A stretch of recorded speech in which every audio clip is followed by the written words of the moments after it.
Nimge yaxşı muhabbetler bu ay. Namratlaşıp kışım hiç kim kalmadı. Canım işte enim diyordu.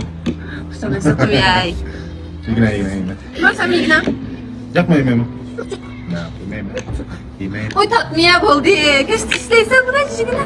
Oy bu çok iyi yine.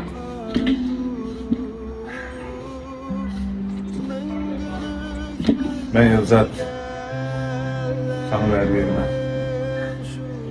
Ben kiyin seni çok yakıştırmış eriştirmem. Eğer yakıştırmış eriştiremem kalsam Oldu. Yine. Şunu ver sana.